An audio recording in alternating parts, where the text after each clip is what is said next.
How about 3 tips to become an even more effective leader? Now, this is relevant whether you're leading a family, whether you're leading children, whether you're leading friends who seek out your help, whether you have colleagues or maybe team members or customers who are looking to you for guidance, for leadership, then this is a really important video for you. So hello and welcome. My name is Katrine from bloomwithkatrine.com. I'm coming live to you from the beautiful Bavarian forest over here in Germany, and I hope you're not shy. So when you're watching me live or later on the replay at any point in time, please drop down below you're here and where you're tuning in from, so I can circle back around and say hi to you. I'm looking forward to that because I'm going live for you, because I want to help you take your business to the online space so it's going to be sustainably successful. You're not going to annoy anybody. You're not sending out copy-paste messages any longer, but actually learning to attract your perfect prospects, the people who are looking for you and what it is that you specifically and uniquely have to offer, right?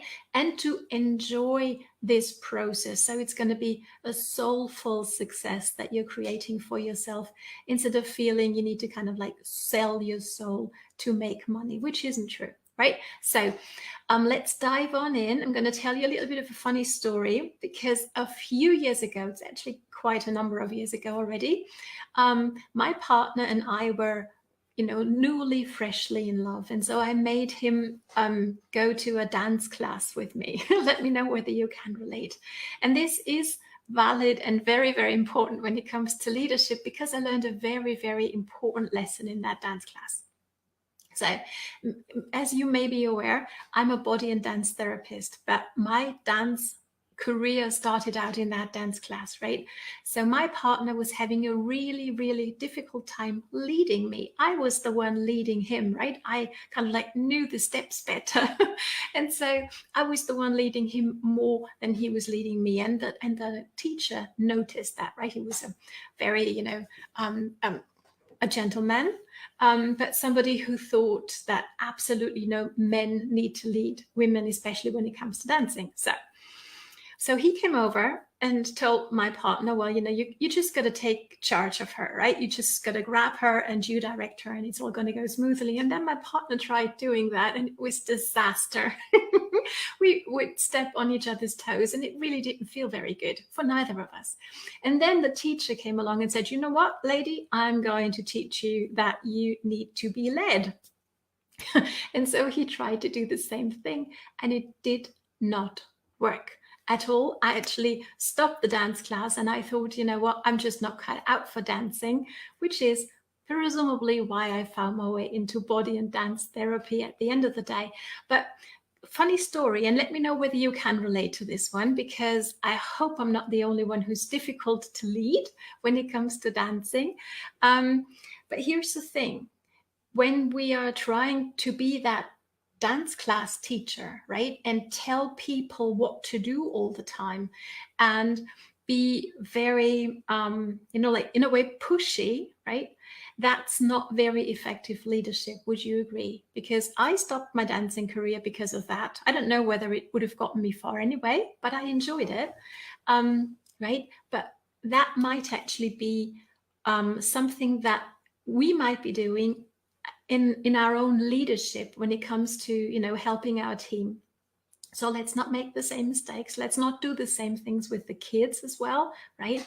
But let's really discover a different kind of leadership today with me here, okay? So let's dive on in. I've got 3 tips for you. And maybe you don't even consider yourself a leader, right? A leader, that's somebody who makes, 6, 7 figures, got a huge team. That's somehow when you develop into leadership. And that, my friend, is very far from the truth, at least from the way that I see it, because really there is one person you're already leading your entire life, and that's yourself. And you want to become very effective when it comes to that, which is why I do my mindset training once a week here on my page, Bloom with Katrine. And if you don't want to miss any of that, please just click on this video and turn on live notifications and maybe even follow the page so you don't miss out on any of my free training episodes here. Because mindset is really huge.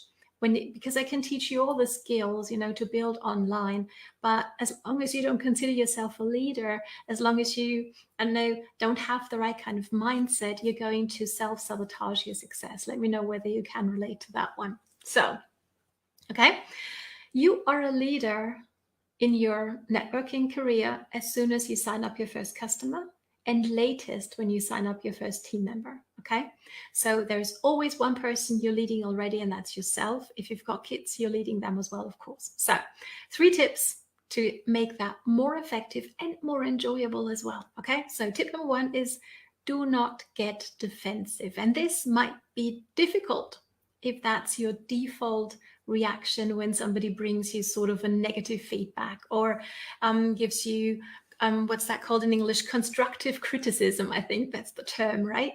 So let's stop the blaming game, because here's what happens, right? Maybe you got a negative feedback, like I got quite negative feedback from that teacher in my dance class. Would you agree? That was really negative feedback. You're hard or impossible to lead. Awesome, thank you for telling me that.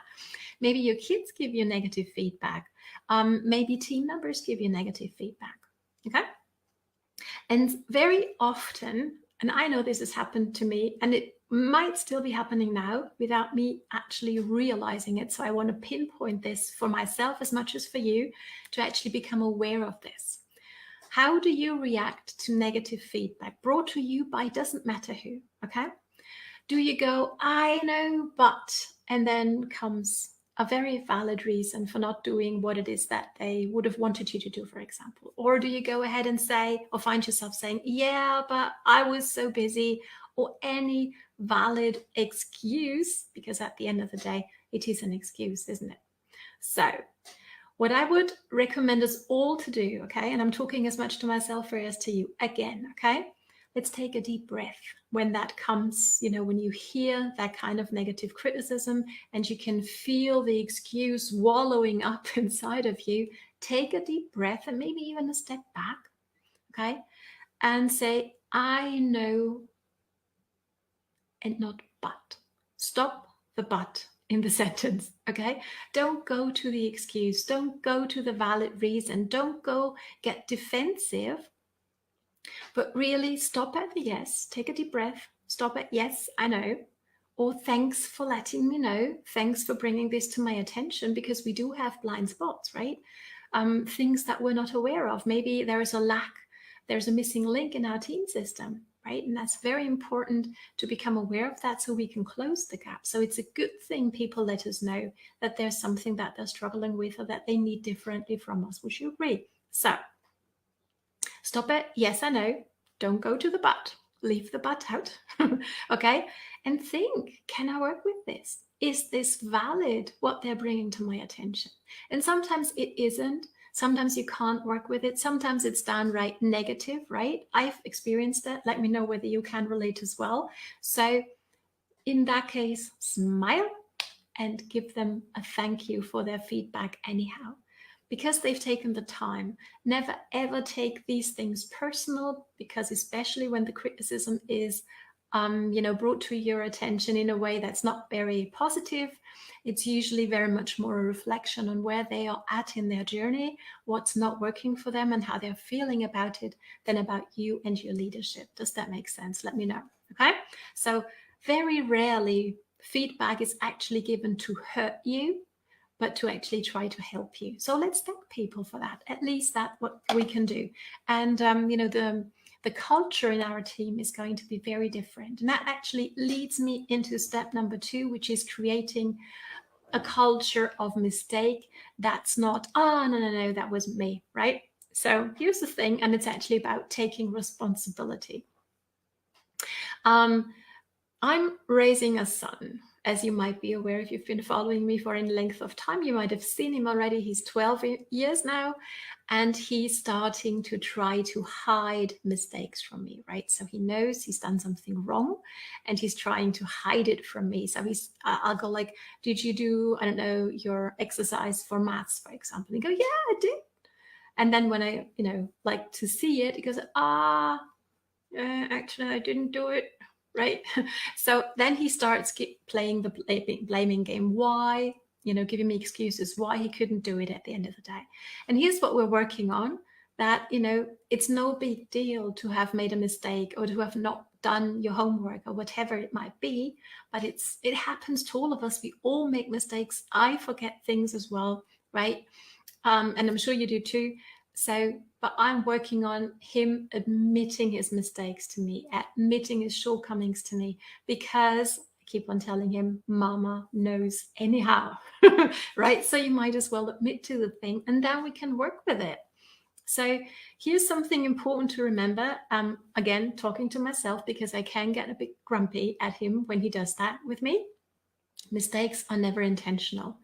People don't wake up in the morning, think about how they can, like wreak havoc on our days. They don't. They just make a mistake, presumably out of a lack of knowledge, because there's a missing link for them, right? So I found that people appreciate and actually even admire that when you can actually own up to a mistake. When you've made a mistake, when you've done something wrong, when you've forgotten something that you wanted to do, go ahead and take responsibility for that. Try it. Try it with the simple things with your children, and try it with the big things on your team as well. And it can make a world of a difference, because here's the thing with the world, it keeps on turning, even if we do make a mistake at the end of the day, right? Which is good, thankfully. Own up to your mistake. Yeah, I made a mistake. I'm really sorry. Let me, make it right as much as I possibly can. Like, let me correct my mistake. We are human. The world keeps on turning, and us as leaders, owning up to our mistakes and saying, hey, there's something I did wrong here, pardon me, actually creates a culture of where it's okay, of where it's allowed to make a mistake. Okay. And I think that's a very good culture to live in and to work with other people. I hope you can agree. Let me know. And here's step number 3. Let's never delay changing. Okay. So whenever you find yourself as in your leadership role, going, how do I do a live video? How do I find 5 people to talk to tomorrow? How do I do this, that, or the other thing?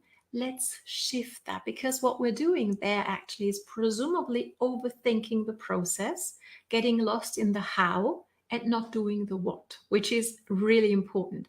So let's shift from how do I do this or that particular thing, and go to why don't I do this right now? Okay, because really what we're doing there, sitting there overthinking, is we're delaying our change and our progress. So rather than going, how do I go live? How do I hit the button? How do I find something to talk about? Go ahead and ask yourself, why don't I do this right now? Why don't I just hit that button right now? And if you really do need help with that, drop me a live video down below, because I've created a playlist for you of, I think it's 11 videos, that will help you with going live, okay, and give you structure and what to talk about and how to brand yourself in your live videos as well, and all the tech stuff as well. So might be helpful. Let me know if that's something you'd like to take a look at. So go from how do I do this or that to why don't I do it right now? And if you really don't know how to do it right now, figure out how you might learn it. Increase your skill sets, even as a leader. Be the person who keeps on learning, who keeps evolving. That is, I think, the best motivation for your team, the best way to lead your team, lead your family, lead your kids, lead whomever is in your life who looks up to you for leadership or looks towards you for leadership, to actually be the example. Because here's the thing, our words are only going to take other people so far, but it's really our actions that matter and that they'll remember. Okay? So what we do and do not do is going to duplicate on our team, is going to duplicate as well in our family. Okay, so let's become very aware of this, that it's actually in our own hands to grow into a leadership that we can enjoy, where we can be leaders who lead with dignity and with heart and compassion. I think that's very important. So thanks so much for watching. Drop me down below if there is one thing that you've been delaying for a certain period of time, and that you're now, I'm going to start, how do I do it, to why don't I do it just right now? I hope you're going to do it right now. Drop down below what it is and what your experiences are doing them right now. Thanks again for watching. I'm looking forward to seeing you again on Tuesday. Until then, be happy, healthy, and blessed, and never give up. Always delay quitting to tomorrow. Take care. All the best from Katrine. Bye.